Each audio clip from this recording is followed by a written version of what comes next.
Hi, everyone. Thanks again for watching the Women's Broadcast Television Network Spotlight Expert Interview. I'm so excited to have Tracey Ehman with us. Hi, Tracey. Hi, Jane. How are you? I'm good. How are you? I'm doing great, great. You guys, Tracey had over 15 years experience as a system analyst when she decided to become a stay-at-home mom with her 2 children. How many of us would like to do that or did that? So I'm real excited to talk to her today about how she did that, why she did that, and what it takes to leave a job of 15 years to come home with no income. Well, she's going to tell you because she actually started her own company, and it has evolved. I'm going to let her tell you a little bit more about that. Also, she actually survived cancer. So we're going to get into that a little bit. And then also the last thing is, as far as the business-wise and you entrepreneurs out there, we're going to talk about keywords, which are so important for your business. And she's going to give you some tips. So welcome, Tracey. Thank you so much for having me. I'm really excited to be here. Yeah, well, you know, the listeners really love to hear a little bit about your story, and I think it's fascinating. There's so many of us out there that have left our jobs because we knew priority-wise that it was important for us to be home with our children. And I know mine is because I had a past with a mom that worked, so I knew how important that was to have that figure at home. And so tell us a little bit about your system analyst job and, you know, what prompted you to start your own business? Well, like I said, you had mentioned I had been a systems analyst. I've been working 15 years. A lot of so basically business to business. So I was always in sort of the support aspect of things, working on, you know, new programming, helping people troubleshoot, and just, you know, really working really hard. I was working at that last year before I left. I had. I've been, you know, working full-time at work and then coming home, getting the kids fed and so forth, and right with my husband and everything, and then spending another couple more hours at home working from home. And actually not a lot of people did that at that point. You didn't get to take your work home. Telecommuting wasn't really that big, but I was able to do it because I was on this big project. Then I decided that within my contract, I was in a union, and I was actually allowed to take a year off, you know, no pay, but I'd have a job to go back to. However, they wanted to move my position into management. So I was given the opportunity to take severance. And I thought, well, you know, maybe the world's trying to tell me something, that now is the time for me to do this. You know, I have a little extra cash that came in because of that severance. And of course, I was married and still am married. And so I had that support of a husband who, you know, had that income going in, but we'd always lived as a 2-income family. Right. So different, Yeah. right?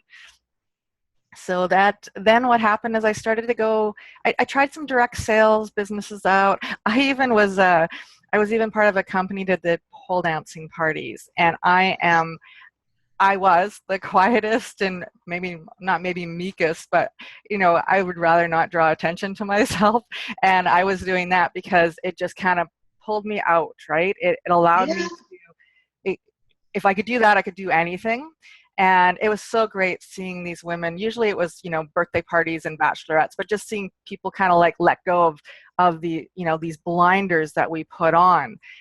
So anyway, from that, I was making some okay money, but I needed to make more money. You know, 3 years into being at home, I decided, well, if I couldn't get something going, I was going to have to go back to work, because they kept asking if I wanted to come back. And I'm like, okay, well, that's kind of the easy way out. At that point, a friend of mine at a networking event said, you know, I need some extra stuff done for me. Like, you know, let's just start. And I started at, you know, like $20 an hour, which was not bad at all, actually, as a starter. And and able to be with your kids. yeah, it was really weird. Like, I went to a networking meeting and I kind of like said, okay, so I've decided this is what I'm going to do. Like, literally, I decided that night. I said it at the networking meeting and walked away with 5 clients. Wow. It was the right time, right? You just don't know, though, until you put it out there. Yeah. That's fantastic. I mean, it's, you know, like you said, you did have the support of your husband. However, when you live in a 2-income household, your bills reflect that. Yes. And so you both have the nice cars, you have the big house, and so it takes two to live that way, or then you become house poor and all that. So I do, there's a lot of people out there. I'm one of them that we're living that two income household. To me, it was just a priority to be home with my kids. And I had little countdown Post-it notes on my cubicle that I worked in my office, and I would count down the days and my vision board, and that I would be home with them. So that's how important it was to me. And so I think, when you take that step and leap of faith, are you glad you did that? Oh, totally. I wanted to be the person that raised my children, and it was great because my girlfriend was actually who was looking after my children while I was where we were both at work.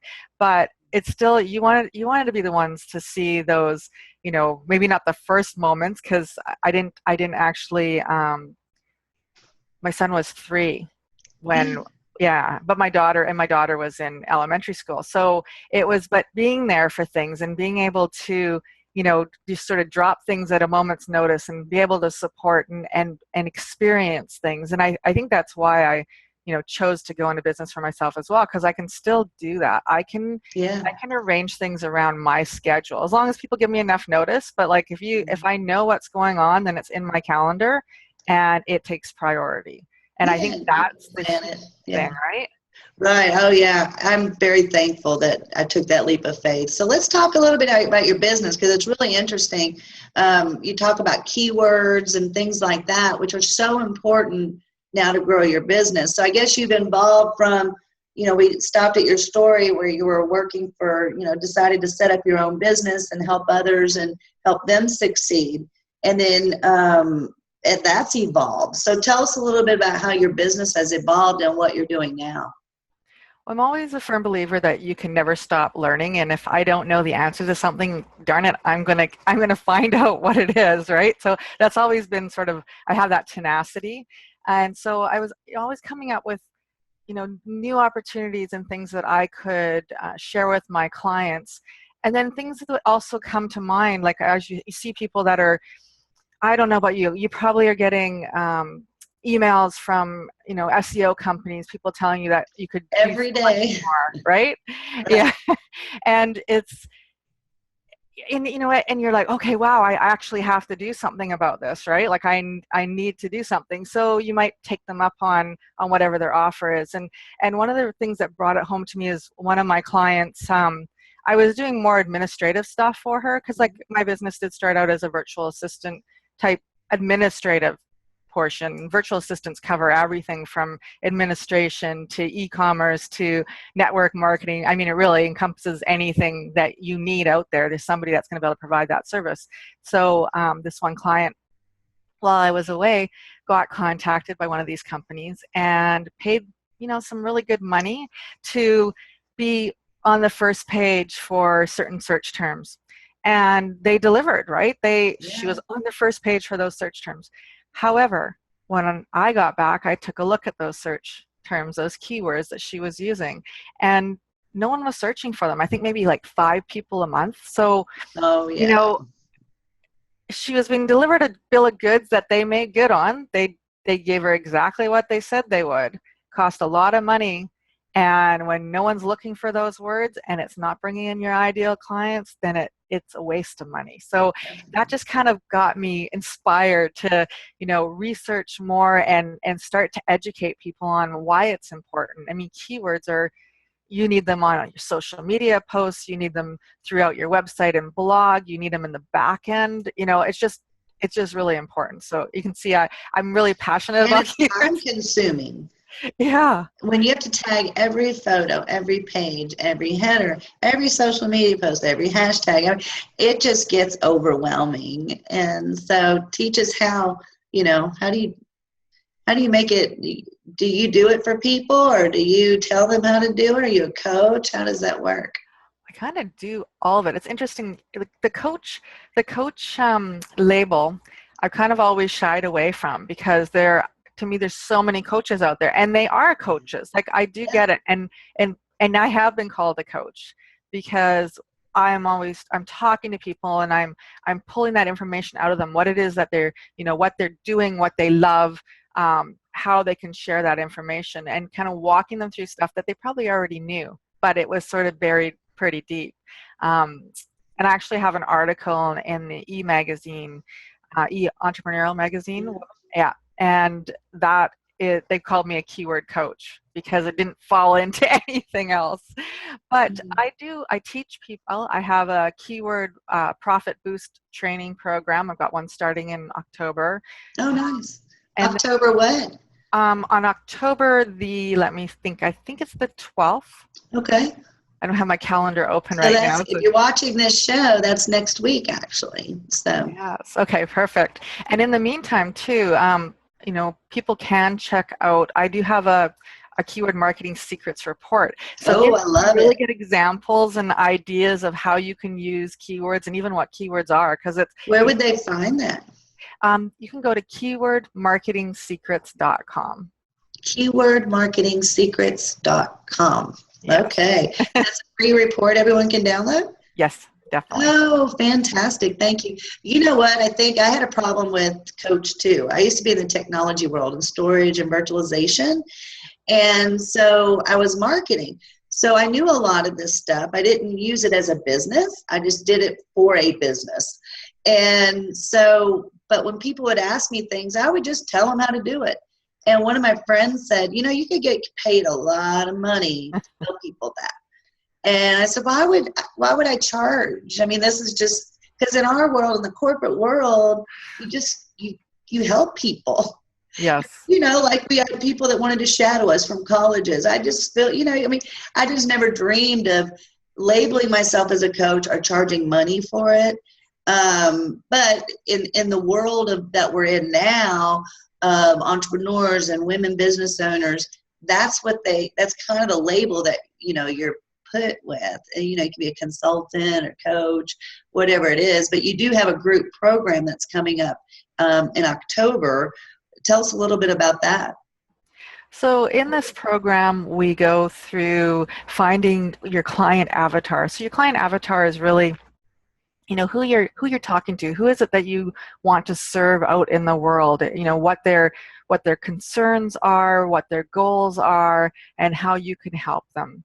And then from there, we do a session on, looking at what your competition's doing. And your competition's good. We always think competition's bad, but there is so many people in the world, and Right. you do business with people, not with businesses. So people have to find the right fit with that particular personality that they want to work with. So But that's abundant thinking, right? Yeah. I always Exactly. tell people you'll never find a competitor partner with them. Exactly. And there are millions of people in the world. Even if 1 million people came to you, you probably couldn't handle it. So, take it as even if you outsourced everything, you still couldn't handle 1 million people. Be yourself. Those people will come. So, yeah.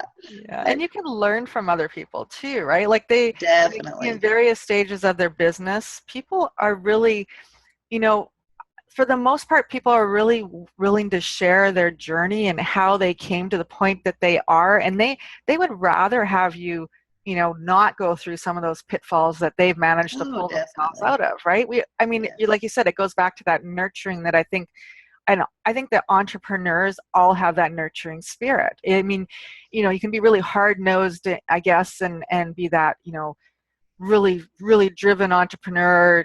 But the majority of the people that, I'm dealing with on a regular basis are not that. They're heart-centered. They want to help other people. That is ultimately what they want. Now, maybe should we be concentrating on making some more money while we're doing this? Yes, definitely.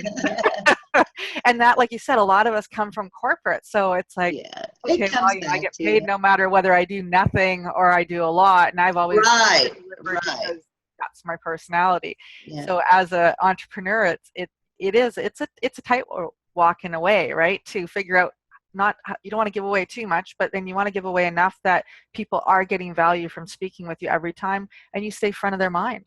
Right. No, that's beautiful. So you went through a period even when you started your entrepreneur journey that you beat cancer? Yeah, it was kind of, I guess, maybe a couple years into things. That was actually 6 years ago.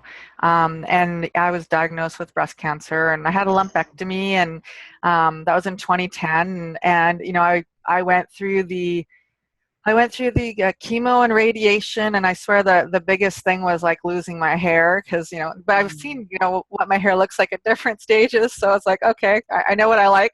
But it was interesting because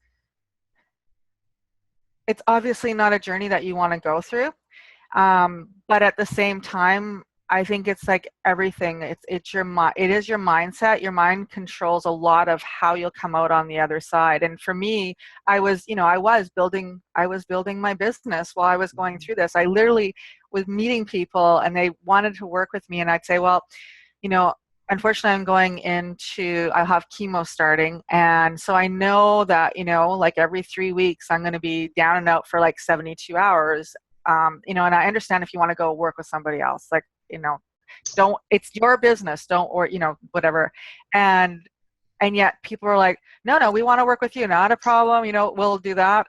I built a website for the Women Speakers Association while I was going through this. Like, Oh, it gave me something to do and not concentrate on. Had I been in corporate at that time, I would have been on sick leave and I would have been at home and not indwelling. I think, I needed uh, to put my concentration elsewhere. I think it was also really, really good for my children to see that, yeah, that, it was lousy, definitely. I mean, but they could see that I wasn't just kind of like, dwelling in it and giving up and yeah, I wasn't, crying and I was going to everything. I didn't which miss is okay. I mean, some people handle things differently, exactly. right? Oh, for And sure. And that's the thing. yeah, Like I was able to, and there's certain, depending on what you're going through, there you can't possibly do anything. I was lucky. I do know I was lucky. But I yeah. also know, Well, but you trained your mind too to yeah, have that mindset because it just doesn't come natural that you're like, oh, you have to mentally say, okay, I am not, this is how I'm going to be. yeah.